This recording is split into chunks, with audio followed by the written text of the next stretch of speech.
Good evening, weary travelers of the modern world.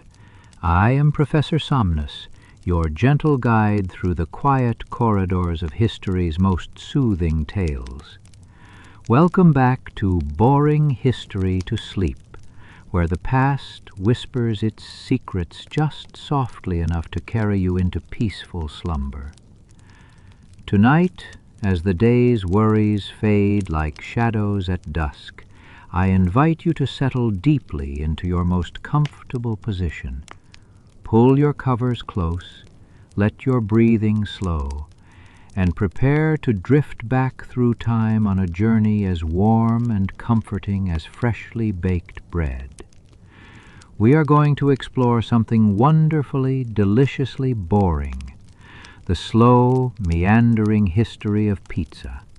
Yes, that simple circle of dough that has somehow conquered the world. But this is not the story you might expect. This is not about modern pizzerias or delivery apps or debates over pineapple toppings. If you're enjoying these kinds of stories, I'd be so grateful if you'd take a moment to give this video a quick like or subscribe. It might seem small, but it helps more than you can imagine to keep bringing you these sleepy tales of history and adventure. And I'd love to know, where are you listening from tonight? Leave a comment with your location and what time it is where you are. It's one of my favorite parts of this channel, seeing our little global community come together over these stories. We begin our tale 14,000 years ago, when the first human hands learned to grind wild grains into flour.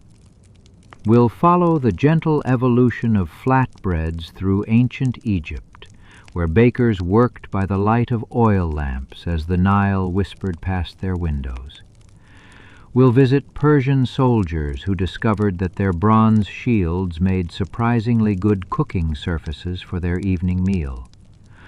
We'll spend time in medieval monastery kitchens, where hooded monks kneaded dough in reverent silence, preserving the sacred arts of bread-making through Europe's darkest centuries.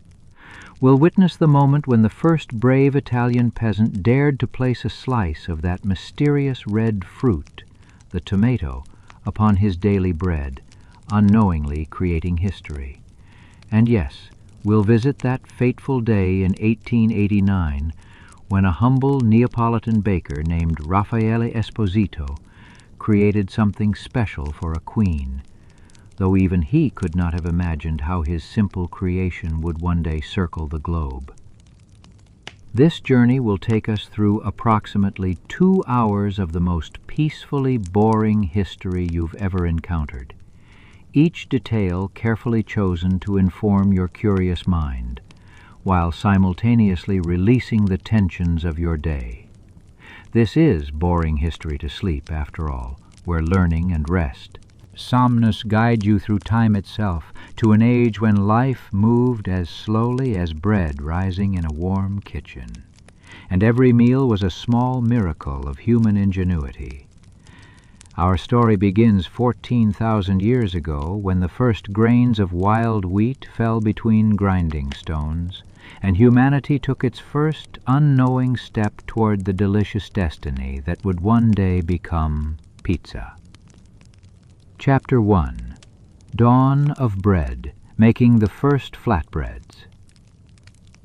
Imagine, if you will, stepping back through the mists of time, back beyond recorded history, beyond the Great Pyramids, beyond the first cities, back to a world where humans lived in small bands, following the rhythm of seasons as old as the earth itself. 14,000 years ago, in the fertile valleys of what we now call the Middle East, something extraordinary happened. Something so simple, so quietly revolutionary, that it would echo through every kitchen, every bakery, every humble home from that day to this very moment as you drift toward sleep. Picture a small group of early humans as the sun sets over ancient hills. The day's hunt is done, the gathering is complete, and around a crackling fire, much like the one you hear now, they make a discovery that will change everything. Wild grasses grow thick in these valleys, emmer wheat, einkorn, barley, their seeds heavy and golden in the fading light. One patient soul, perhaps a grandmother with weathered hands and knowing eyes, takes these wild seeds and places them between two stones. Slowly, methodically, she grinds them back and forth. The rough stones make a soft, rhythmic sound. Scritch, scritch, scritch, as hypnotic as rainfall on leaves. Hour after peaceful hour, those seeds become flour, coarse and uneven, but flour nonetheless. Now watch as she adds water from a nearby stream, cool and clear. Her hands work the mixture slowly, feeling the texture change beneath her fingers. There's no hurry here, no clocks ticking, no deadlines pressing, just the ancient dance of hands and grain and water, as natural as breathing. The first flatbreads were accidents of beauty.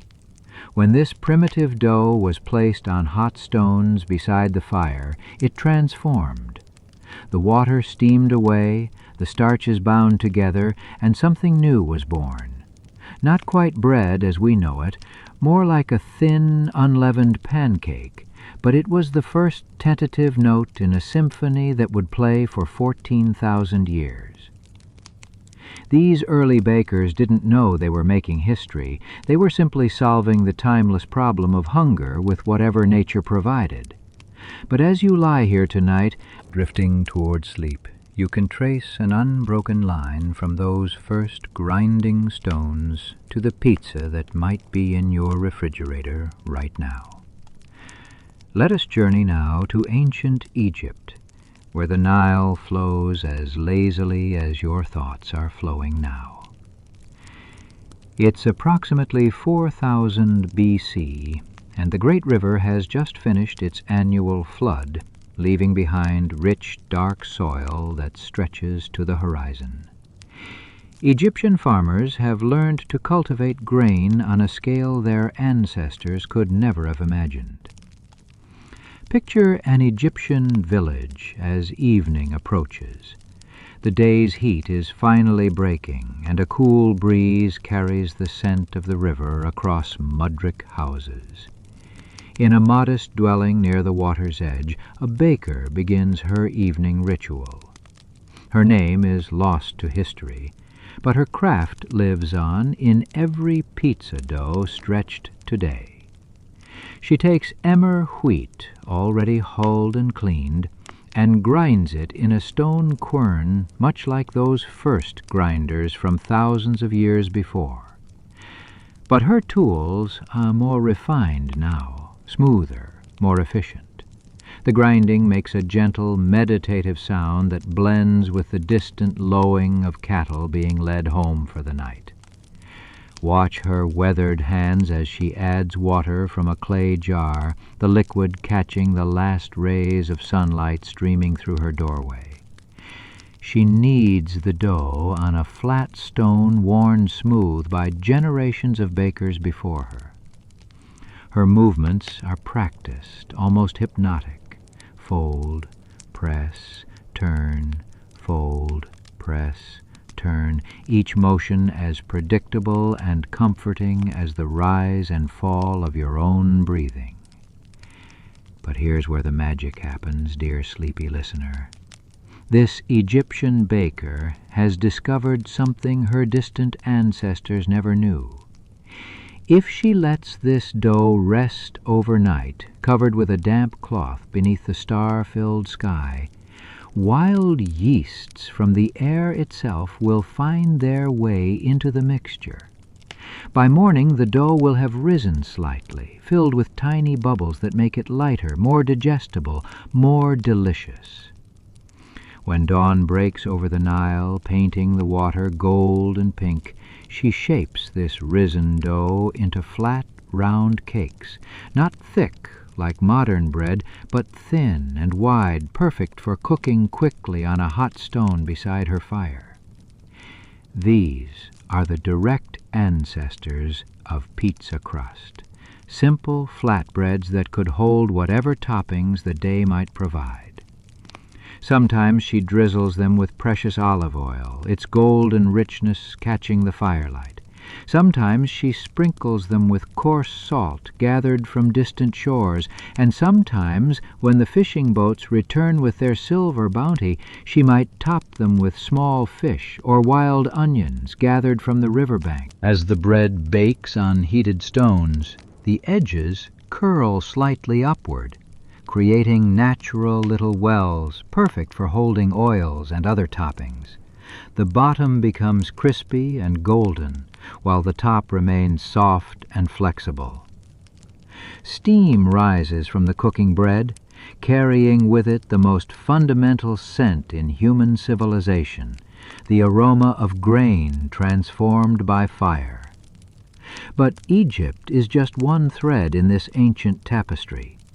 Across the Mediterranean, in the land we now call Greece, other hands are discovering their own flatbread traditions.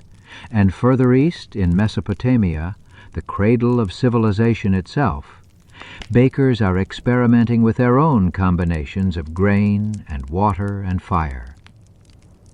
Each culture, each village, each family develops its own small variations.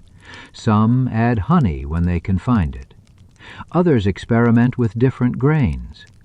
Some discover that certain herbs make the bread more flavorful and easier to digest. These discoveries spread slowly, carried by traders and travelers who walk dusty roads between distant cities, sharing recipes like precious gifts. And so, as the centuries pass like a gentle river flowing toward the sea, the art of flatbread making spreads across the ancient world, each generation adding their own small improvements, each culture contributing their own wisdom, all of them unknowingly building towards something that won't have a name for thousands of years yet to come. Rest now, sleepy traveler, with this image in your mind. Countless ancient hands working countless batches of simple dough, their movements as rhythmic and peaceful as your own breathing. Feel yourself becoming part of this timeless tradition, this unbroken chain of bakers stretching back to the very dawn of civilization itself. But our story is only just beginning, for as we shall soon discover, adding things to the top of flatbread is an idea as old as bread itself, and the ancient world was full of delicious surprises. Chapter 2. Bread Toppings in Antiquity. As you drift deeper into relaxation, let us continue our gentle journey through time. We leave behind those first flatbreads of Egypt and venture into the classical world, where warriors and philosophers, farmers and kings all shared one thing in common. They loved to put delicious things on top of their bread. Picture, if you will, the year 518 B.C. The sun is setting over the vast Persian Empire, painting the sky in shades of amber and rose. Somewhere along the dusty roads between ancient cities, a company of Persian soldiers makes camp for the night. These are not ordinary soldiers, but the famous immortals, 10,000 warriors who serve the great king Darius himself. Watch as one weathered soldier named, let us call him Cyrus, removes his bronze shield and places it carefully over the glowing coals of their campfire. The metal grows warm, then hot, then perfect for cooking. This discovery was born of necessity, but like so many of history's greatest innovations, it happened quite by accident. Cyrus takes flatbread from his travel rations, simple, unleavened cakes, much like those Egyptian breads we visited earlier. But tonight he has something special. From his pack He produces a small wheel of sheep's cheese, aged and pungent, wrapped in oiled cloth. And from another pouch, precious dates, sweet as honey, soft as silk, gathered from oases hundreds of miles away. Slowly, methodically, he places the flatbread on his makeshift shield griddle. The bread begins to warm and crisp, its edges curling just slightly upward. Then, with the care of an artist, he crumbles the cheese across the surface. The heat softens it immediately, creating small pools of creamy richness that soak into the bread below. Finally, he tears the dates into small pieces, their sticky sweetness glistening in the firelight. The combination seems strange to our modern tastes, perhaps, but to these ancient warriors, it was perfection. Sweet and salty, soft and crispy, familiar and exotic all at once.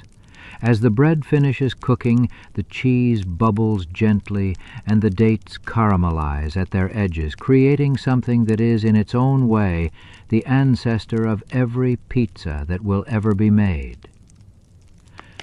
But let us not linger too long with the Persians, dear sleepy listener. Our journey takes us next to ancient Greece, where the olive groves stretch endlessly toward azure seas, and philosophers debate the nature of reality, while bakers create their own small miracles. In a small village on the island of Crete, Delia's dough is different from the simple flatbreads we have encountered so far. She has learned to add a generous amount of olive oil directly into the mixture, making it richer, more flavorful, with a texture that stays soft even after cooling. Her hands, stained permanently with olive oil and flour, work the dough with the confidence of someone who has repeated this ritual 10,000 times. Watch as she shapes the dough into a wide, flat circle and places it on a stone slab. But this is where Talia's artistry truly begins. From clay pots arranged around her workspace, she begins to add toppings with the precision of a painter. First, more olive oil, the liquid gold of the Mediterranean, drizzled in lazy spirals across the surface. Then fresh herbs from her garden, oregano that releases its earthy perfume when crushed between her fingers, thyme that tastes of mountain hillsides and summer sunshine, perhaps a few leaves of wild mint that grow beside the village well. Each herb is placed with intention, creating patterns as beautiful as they are delicious. Sometimes, when the fishing boats return with their silver bounty, Talia might add small fish, anchovies or sardines, their salty richness complementing the herbs and oil. Other days, she might scatter crumbles of fresh cheese made from the milk of goats that graze on the hillsides above the village. And always, always there is the olive oil, binding everything together with its golden richness. As the plakos bakes in her clay oven, the edges become golden and slightly crispy, while the center remains soft and pillowy. The herbs release their aromatic oils, creating a scent so divine that neighbors begin to appear at her doorway, drawn by an aroma that speaks directly to the soul's hunger for simple, perfect things. But perhaps the most enchanting connection to pizza's future comes from an unlikely source, the great Roman poet Virgil, writing his epic masterpiece, the Aeneid. In this ancient tale, the hero Aeneas and his followers are told by prophecy that they will know they've reached their destined homeland when they are so hungry that they eat their tables. When they finally land in Italy, yes, Italy, the future home of pizza, they place their food on round flatbreads, intending to use them as plates. But their hunger is so great that they devour not just the food, but the tables themselves, the bread beneath. "Look," cries Aeneas's son, "we have eaten our tables," and thus they know they have found their new home.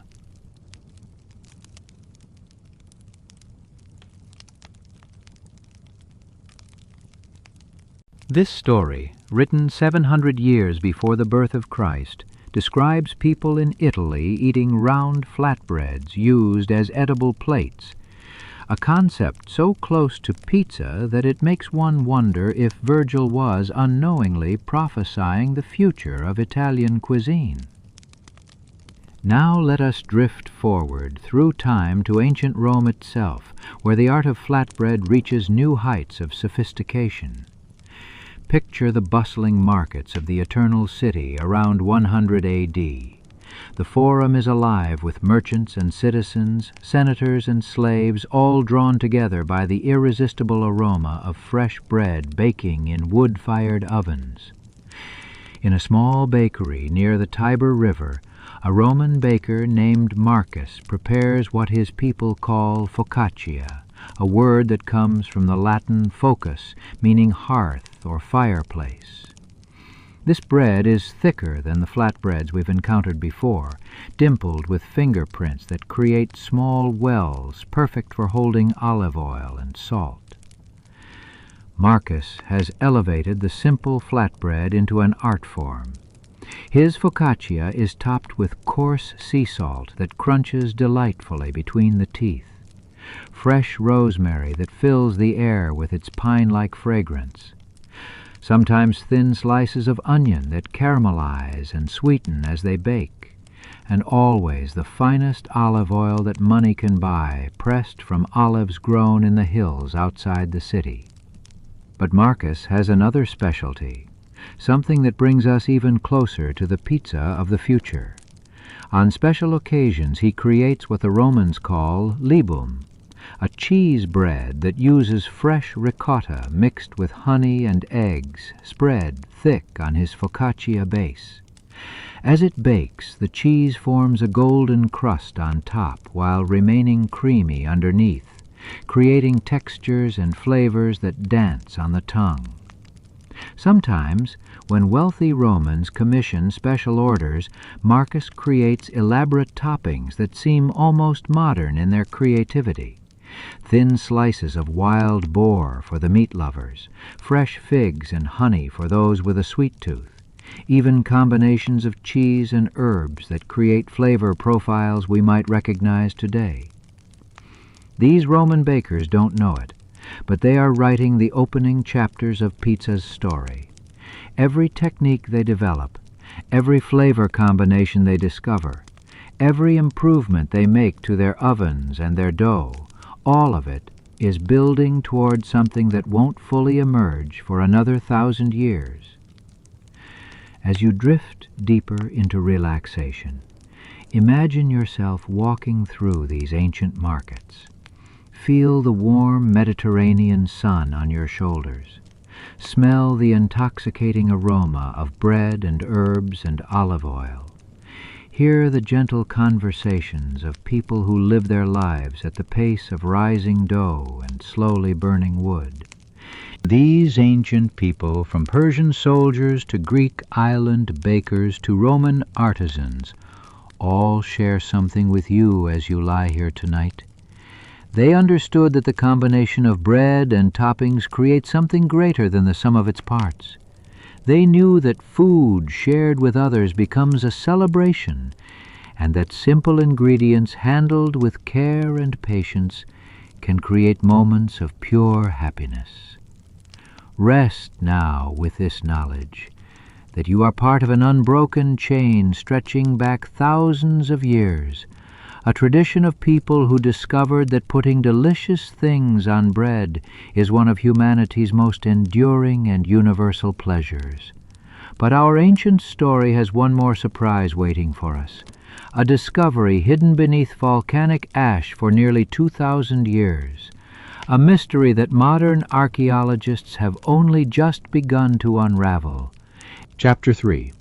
A Mysterious Ancient Pizza Discovery.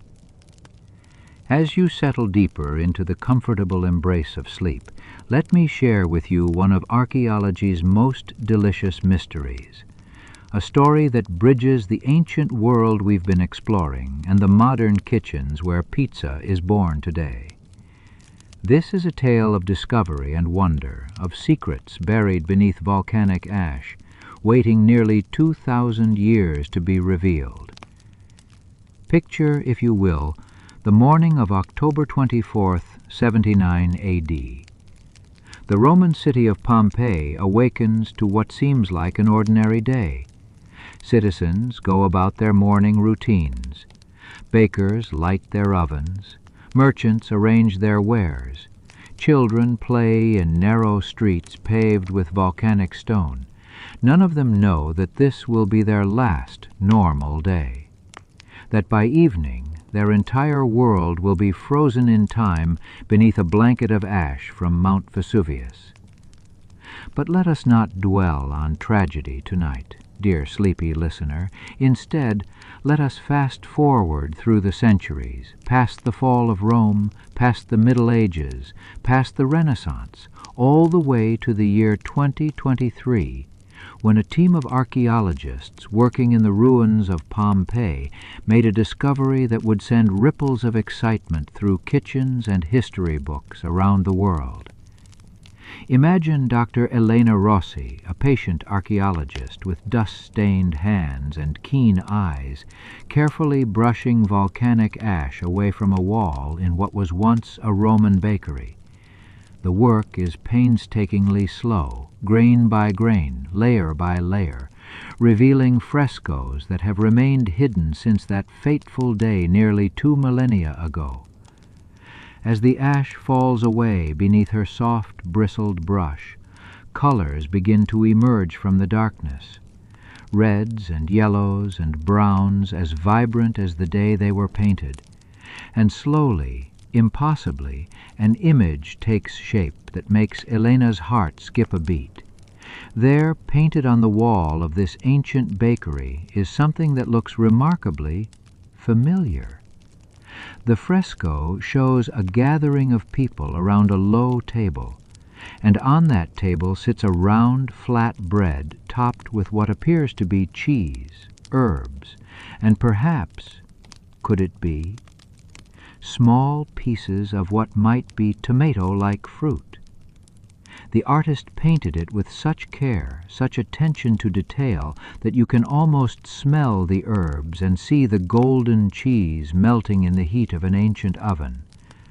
Of course, we know that tomatoes didn't reach Europe until 1,500 years after Pompeii's destruction, but the ancient Romans had access to many red fruits and vegetables, perhaps cherry-like berries or red peppers, or even pomegranate seeds.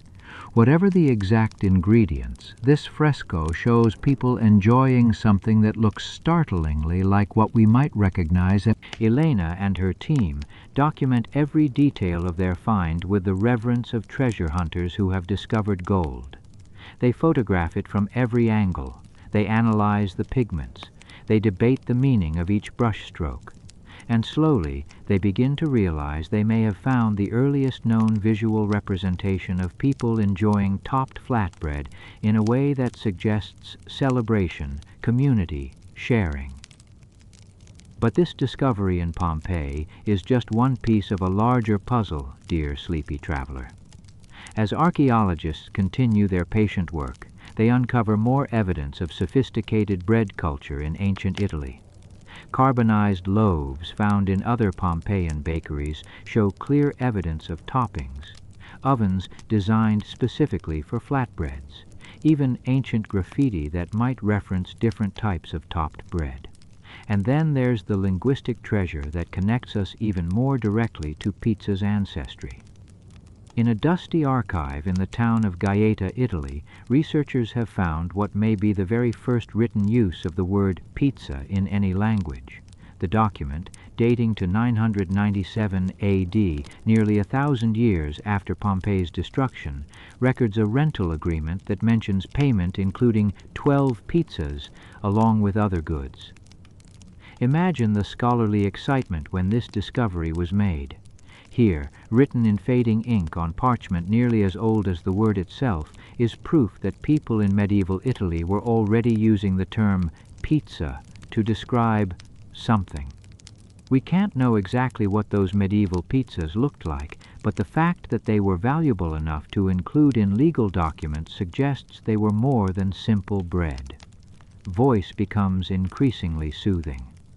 This document opens a window into a world where pizza was already established enough to have a name, to have value, to be worth recording in official records. It suggests that between the fall of Pompeii and the late 10th century, something important had happened in Italian kitchens.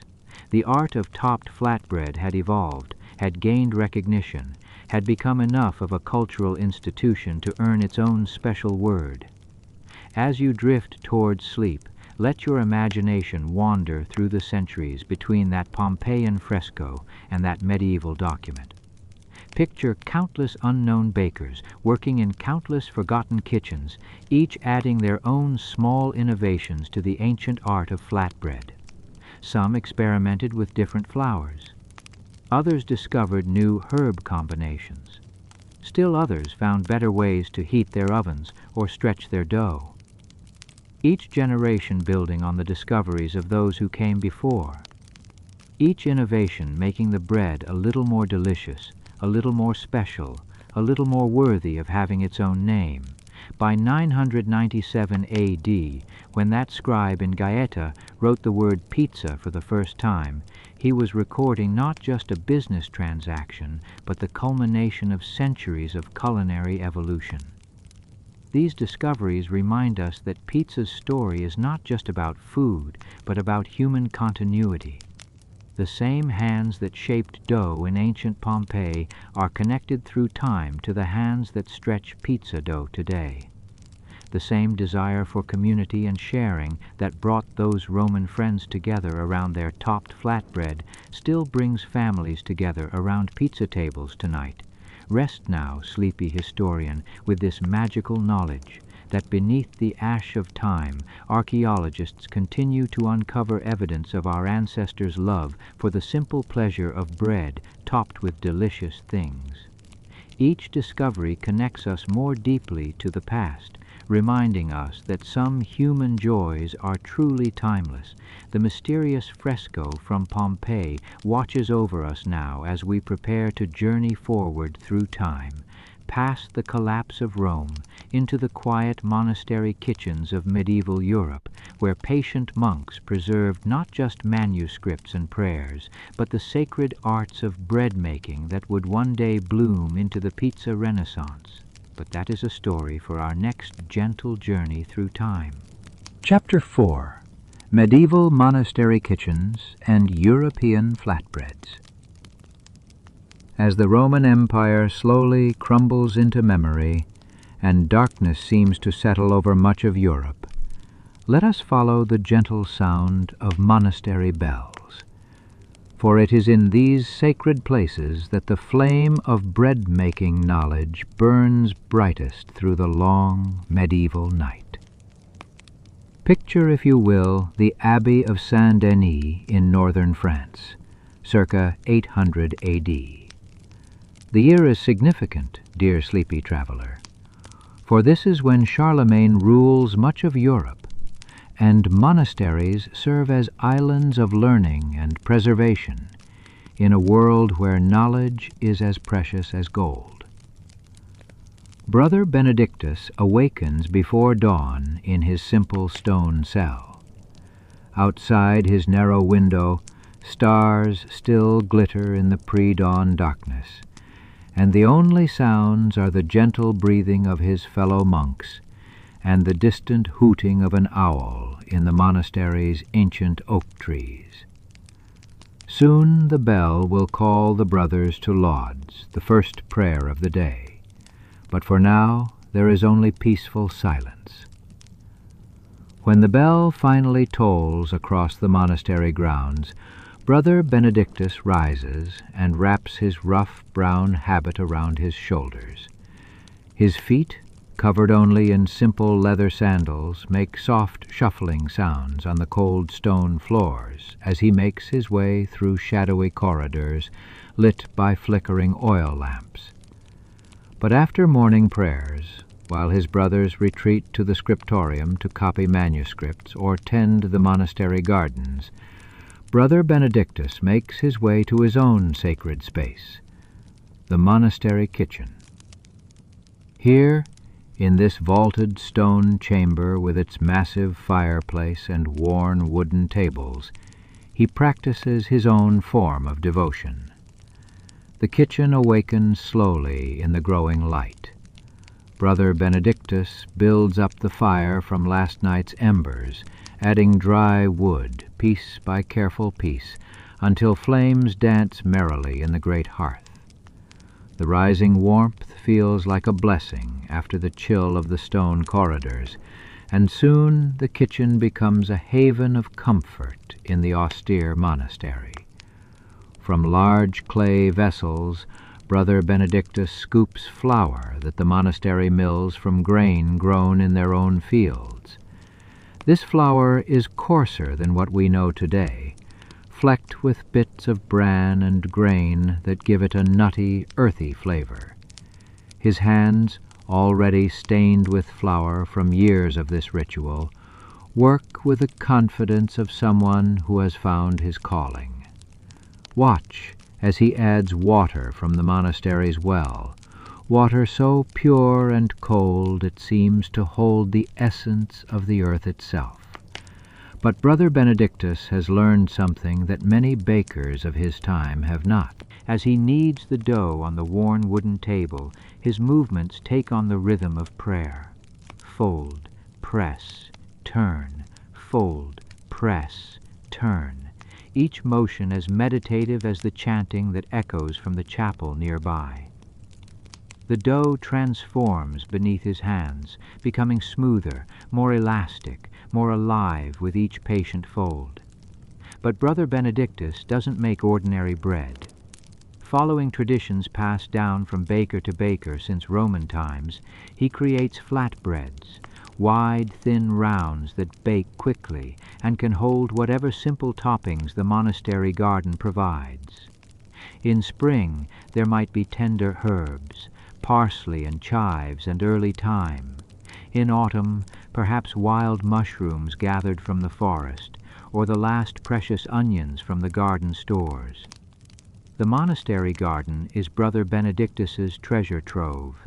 Behind the kitchen, enclosed by high stone walls that protect against both wind and wild animals, grows everything needed to transform simple flatbread into something approaching the divine. Rosemary bushes, now ancient and gnarled, release their piney fragrance at the slightest touch. Sage plants, silvery green in the morning light, hold leaves that taste of earth and wisdom. When the bread has risen slightly, not high like modern loaves, but just enough to become light and airy, Brother Benedictus shapes it into wide, flat circles. Using his thumb and fingers, he creates small dimples across the surface, perfect wells for holding the monastery's precious olive oil, a gift from brother monasteries in warmer southern lands. As the flatbreads bake on heated stones beside the fire, Brother Benedictus prepares their toppings with the same care he brings to illuminating manuscripts. A handful of herbs, chopped fine and mixed with coarse salt. Perhaps a crumbling of the monastery's own cheese, made from the milk of their small herd of goats that graze in meadows overlooking the valley. These monastery kitchens become centers of innovation during the long medieval centuries. Monks have time, blessed, patient time, to experiment with different techniques, different combinations, different methods of fermentation. They correspond with brother monasteries across Europe, sharing recipes and techniques like other monks share theological insights. From the Abbey of Cluny in France comes word of a new way to prepare herbs that preserves their flavor through the long winter months. From German monasteries arrive techniques for creating heartier breads that sustain field workers through long days of labor. From Italian monasteries, yes, already Italian monasteries are gaining fame for their bread, come descriptions of new ways to use cheese and olive oil that seem almost magical in their deliciousness. Let us journey now across the medieval landscape to visit some of these distant cousins of pizza. In the Alsace region, where France meets Germany, monks perfect what they call Flammkuchen, flame cake. Picture Brother Heinrich in his monastery kitchen near Strasbourg, rolling dough so thin you can almost see through it, then topping it with cream so fresh it still holds the warmth of the cow, onions sliced paper thin, and bits of bacon from pigs raised in the monastery's own oak groves. The Flammkuchen bakes quickly in the monastery's wood-fired oven, the edges becoming crispy and golden, while the center remains soft and creamy. The onions caramelize to sweetness, the bacon releases its smoky richness, and the thin crust provides the perfect foundation for these simple but divine flavors. Meanwhile, in the sun-drenched monasteries of Provence, Brother François tends ovens that bake pissaladière, a flatbread that seems to capture the very essence of the Mediterranean. His dough is enriched with the golden olive oil that flows like liquid sunshine from the monastery's ancient presses. The toppings speak of the warm southern landscape, onions that cook slowly until they become almost jam-like in their sweetness, anchovies that bring the salt tang of the distant sea, and olives that have been curing in the monastery's cellars for years. But perhaps most importantly, these medieval monks preserve and improve the techniques that make all flatbreads possible. They perfect the art of maintaining wild yeast cultures through the harshest winters. They discover optimal fermentation times for different types of grain. They develop better methods for heating ovens, for shaping dough, for combining flavors in ways that seem to speak directly to the soul. As you drift deeper into sleep, imagine yourself walking through one of these medieval monastery kitchens on a peaceful evening. The stone walls still hold the warmth of the day's baking. The air carries the lingering scent of herbs and bread and wood smoke, and somewhere in the distance the soft sound of brothers chanting vespers creates a backdrop of perfect tranquility. These patient monks, working in their quiet kitchens century after century, are the guardians of pizza's future. Every technique they preserve, every innovation they discover, every recipe they perfect is building toward something they cannot imagine, a day when their humble flatbreads will inspire a culinary revolution that will circle the globe. Rest now, dear traveler, knowing that in the darkness of medieval Europe, the flame of bread-making knowledge never truly died. It burned quietly in monastery kitchens, tended by patient hands and humble hearts, waiting for the day when the world would be ready for its full flowering. But that day is still centuries away. First, we must journey through an even greater transformation, the arrival of a mysterious fruit from the New World that will change everything we thought we knew about what belongs on top of bread. Segment 5. The Tomato's Journey to Europe. As you rest in the gentle embrace of slumber, let us embark on perhaps the most extraordinary journey in our story. The tale of a small, bright red fruit that would transform flatbread forever. This is the story of the tomato, that humble fruit that some called poisonous, others called magical, and which would eventually become the very soul of pizza itself. Picture, if you will, the year 1519. Spanish conquistador Hernán Cortés stands on the shores of what we now call Mexico, gazing inland toward the mighty Aztec Empire. The morning mist rises from tropical valleys, and somewhere in those mysterious mountains lies a civilization unlike anything Europeans have ever imagined. Cortés cannot know that among the many treasures he will encounter, the most transformative will not be gold or silver, but a small garden plant the Aztecs call tomato. In the terraced gardens of Tenochtitlan, that magnificent floating city in the heart of a lake, Aztec farmers tend plants that would seem alien to European eyes. Among rows of maize and beans and squash grows the ancestor of our modern tomato. These early tomatoes are small, no larger than cherries, and they come in colors that would astonish Renaissance eyes. Deep purple, golden yellow, and yes, that brilliant red that will one day grace every pizza. The Aztecs have been cultivating these magical fruits for over 1,000 years, developing dozens of varieties, learning which grow best in highland gardens and which prefer the lowland heat.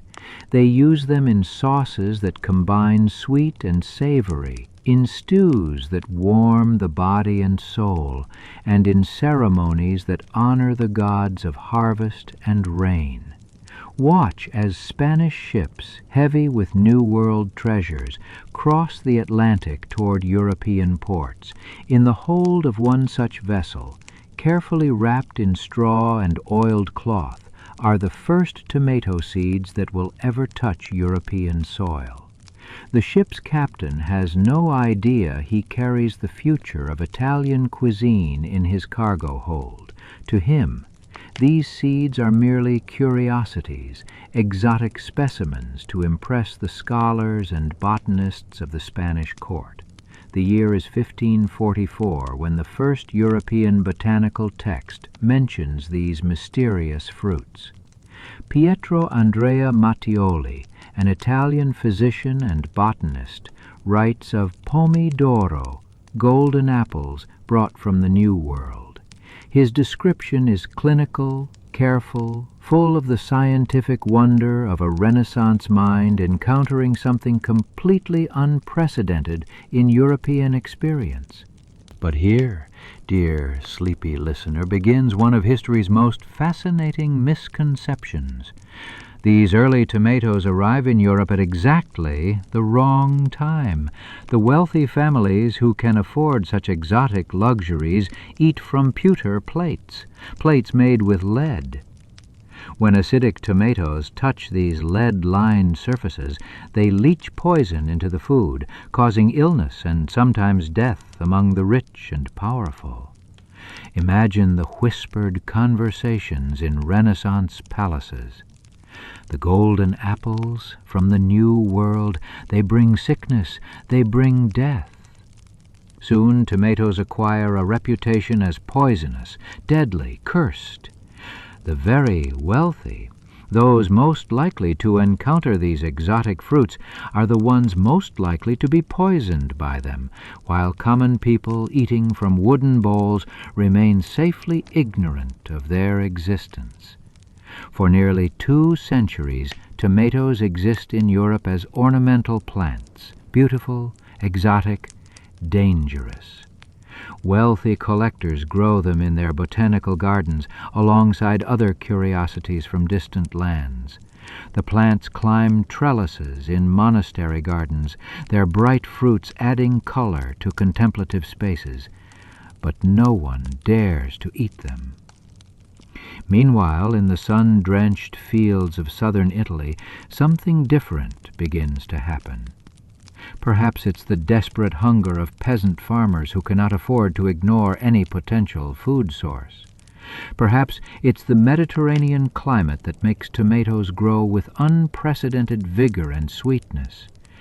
Or perhaps it's simply that poor farmers, eating from clay bowls and wooden plates, never experience the lead poisoning that terrifies the wealthy. Picture a small farm in the hills outside Naples, circa 1650. The morning sun slants through olive groves, painting everything in shades of gold and green. A farmer named Giuseppe tends a small plot where he grows the foods that keep his family alive: beans, onions, herbs, and in one corner, almost as an experiment, a few tomato plants he started from seeds traded by a traveling merchant. Giuseppe's tomatoes grow magnificently in the Italian sunshine. The plants climb higher than they ever did in the cool Spanish gardens, their fruits growing larger, sweeter, more intensely flavored than their New World ancestors. When hunger drives him to taste that first ripe tomato, Giuseppe discovers something that will change his family's diet forever.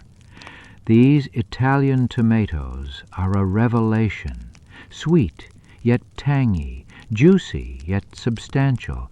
They bring a depth of flavor to simple peasant dishes that seems almost magical. Giuseppe's wife, Maria, begins adding them to everything, chopped fresh into salads of garden herbs, cooked down into thick sauces that preserve their essence through the winter. Word spreads slowly through the countryside, carried by farmers meeting at markets, by travelers staying at rural inns, by the simple network of gossip that connects village to village. These golden fruits from the New World are not poisonous, after all. In fact, they're delicious. More than delicious, they're transformative. By 1692, nearly 150 years after tomatoes first arrived in Europe, an Italian cookbook finally includes a recipe for tomato sauce in the Spanish style.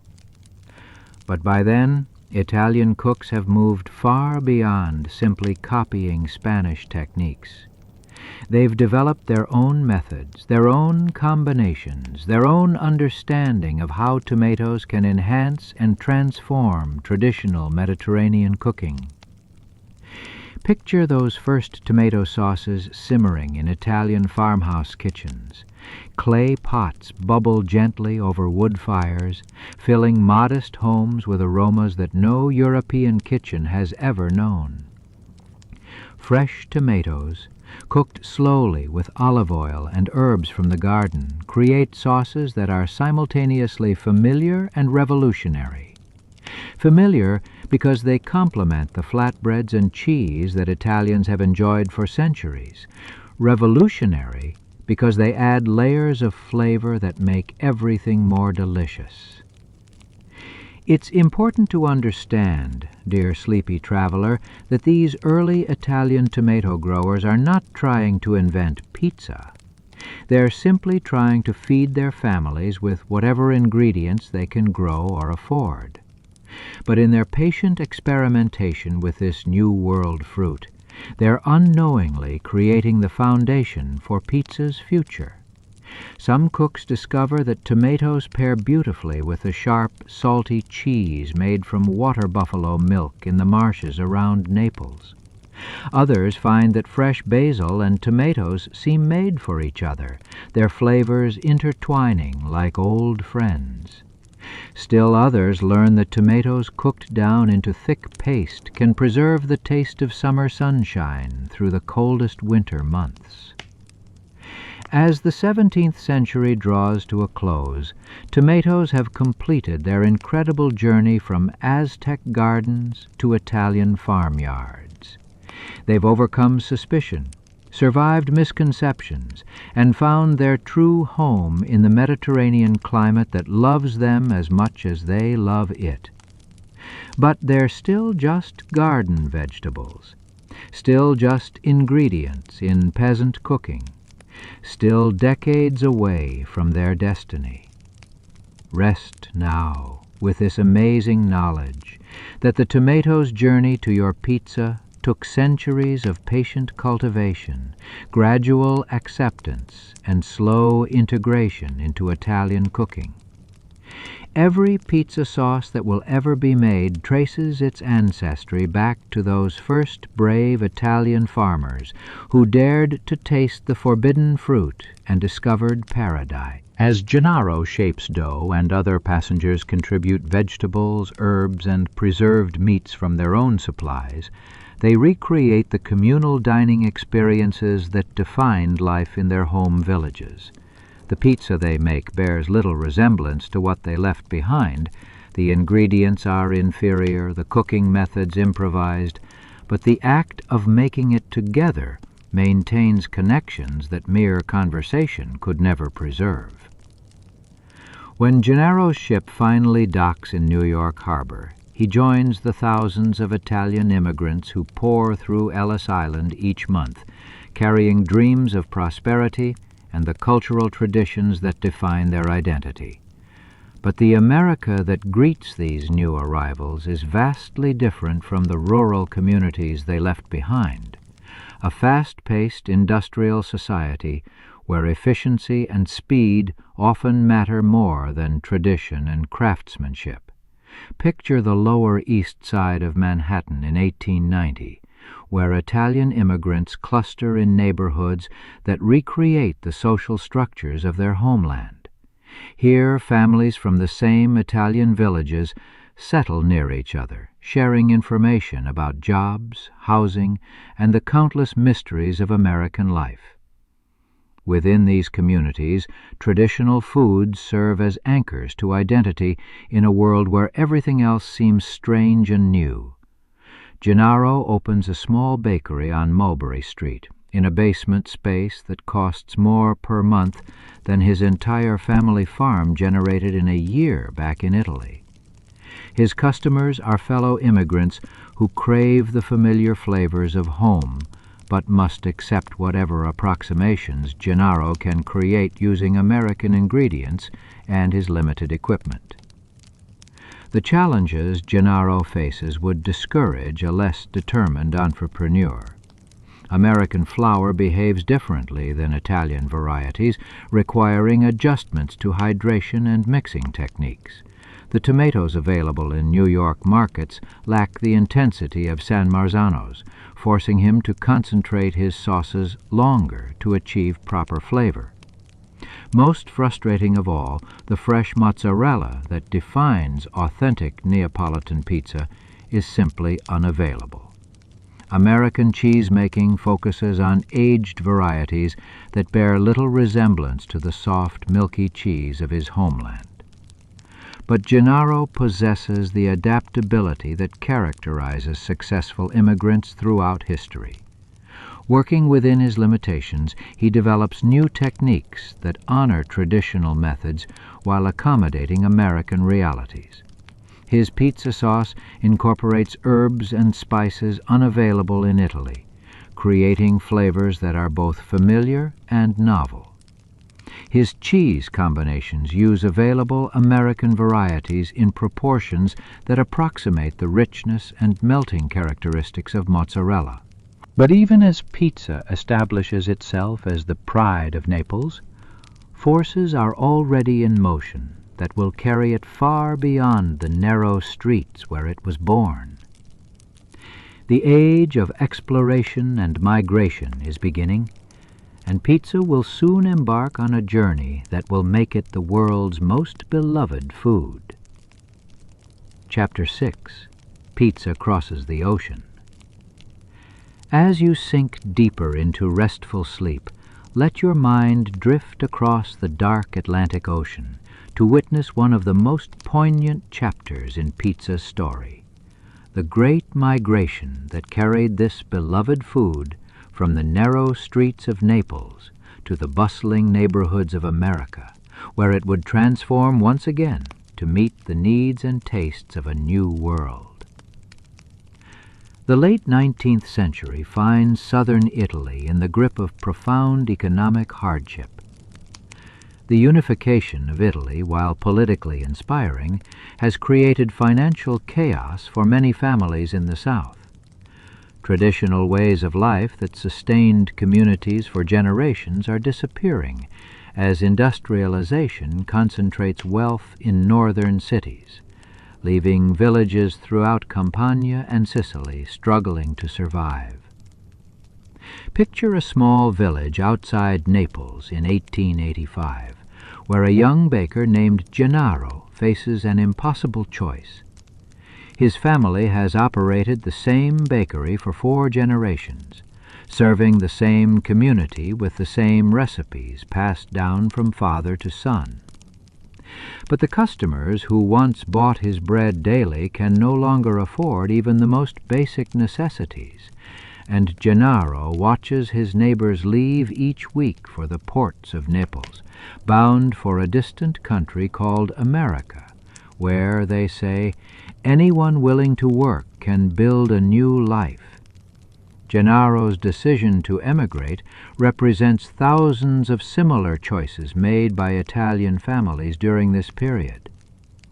In his small traveling trunk, alongside the few possessions he can carry, Gennaro packs the most precious items he owns: his grandmother's recipe notes, written in careful script on paper yellowed with age, and a small bag of yeast starter that has been maintained in his family for decades. The Atlantic crossing in steerage class is an ordeal that tests the determination of even the most committed emigrants. Packed into airless compartments below deck, entire families huddle together while the ship rocks through endless storms. Food is scarce and often spoiled, making each meal a gamble with sickness and hunger. But among the Italian passengers, something remarkable happens. Families share what little they have, and those with cooking skills volunteer to prepare communal meals using ingredients pooled from everyone's meager supplies. Gennaro finds himself kneading dough on a makeshift table, creating simple flatbreads that remind... Most importantly, Gennaro recognizes that his customers' needs extend beyond simple hunger.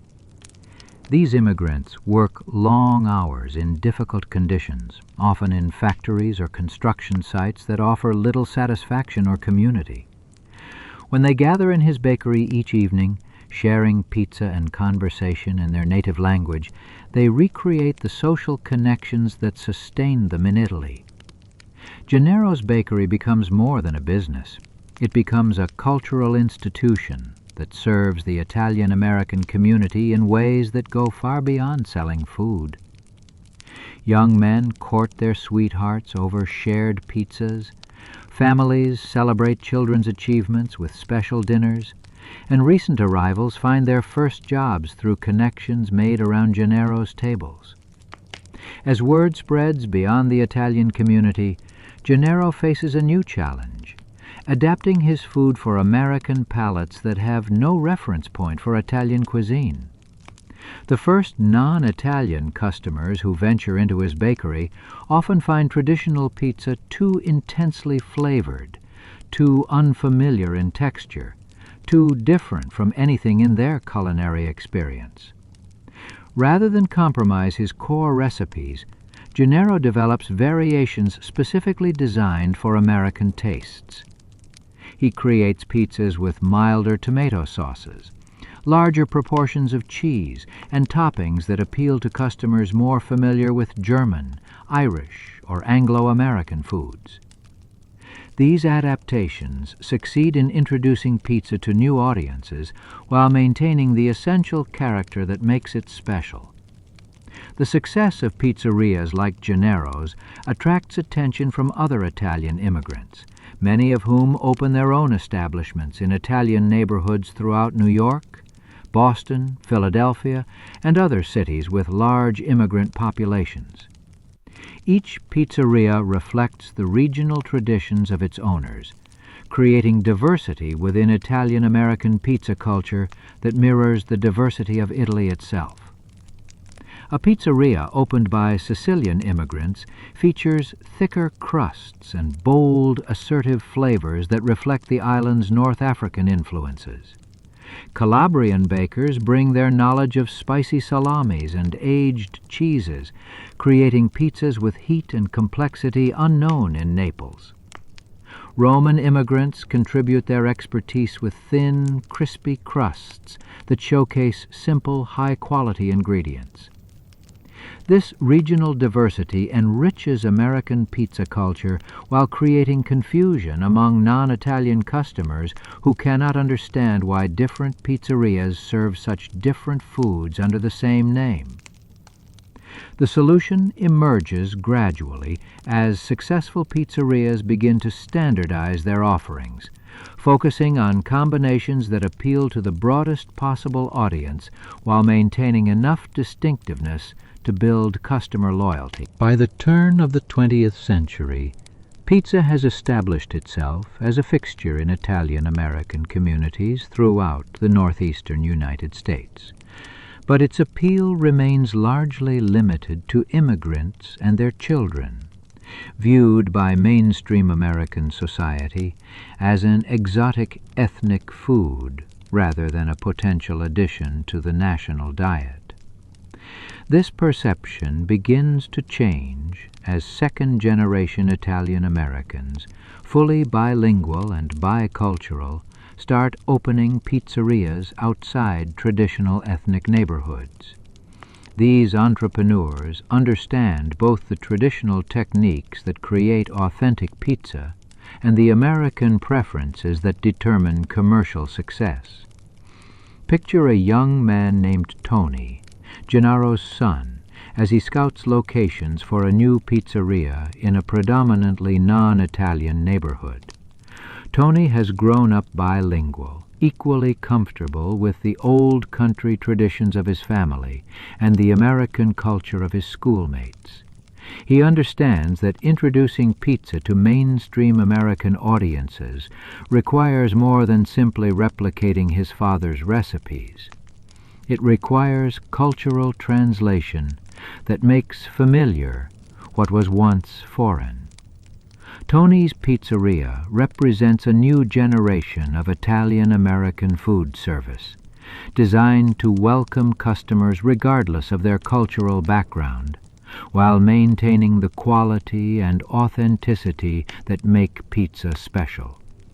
His menu offers traditional combinations alongside innovations that reflect American tastes, creating a bridge between two culinary cultures. The atmosphere Tony creates differs significantly from his father's basement bakery. Where Gennaro's establishment served primarily as a community center for Italian immigrants, Tony's Pizzeria welcomes families, couples, and groups of friends from all backgrounds, creating a casual dining experience that makes sharing pizza a social occasion rather than simply a meal. As you rest peacefully, consider the courage required to carry beloved traditions across an ocean to an uncertain future. Every Italian immigrant who opened a pizzeria in America served as a cultural ambassador, sharing not just food, but the values of hospitality, craftsmanship, and community that pizza represents. Their success in adapting traditional recipes to American tastes while maintaining essential quality created the foundation for pizza's eventual conquest of American dining. But even as pizza establishes itself in America's Italian neighborhoods, its greatest triumphs still lie ahead. The next chapter of our story will witness pizza's emergence from ethnic enclaves into mainstream American culture, where it will encounter influences and opportunities that will transform it once again into something uniquely American, while retaining its Italian soul. If you like this story, let me know in the comments, and I'll do a Part 2 follow-up video, Pizza Becomes American. As you drift deeper into sleep, consider this beautiful truth about pizza's remarkable journey. From those first grains ground between stones 14,000 years ago, through Persian shields and Egyptian ovens, through monastery kitchens and royal palaces, through immigrant ships and suburban chain restaurants, to today's artisanal kitchens and digital delivery platforms, pizza's story is really humanity's story. It's the story of people sharing what they have with others, of traditions passed down through generations, of innovations born from necessity and creativity, of simple ingredients transformed by skill and patience into something greater than the sum of their parts. Every pizza ever made carries within it the DNA of every pizza that came before, while pointing toward endless possibilities for the future. In a world that often feels divided and complex, pizza remains a universal language of comfort and connection.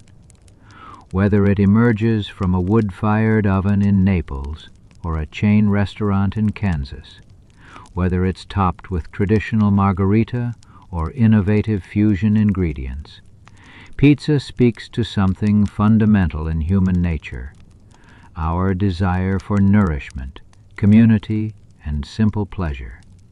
The story we've shared tonight spans 14 millennia, crosses every continent, and touches every culture. Yet it's also the story of this very moment, of you, listening peacefully, connected through the magic of history to every person who has ever stretched dough, stirred sauce, or shared a meal with someone they care about. And so, dear dreamer, as the echoes of history fade and the quiet of the night settles in, may your mind find peace and your dreams take you to places even time cannot touch. Until next time, sleep well and dream deeply.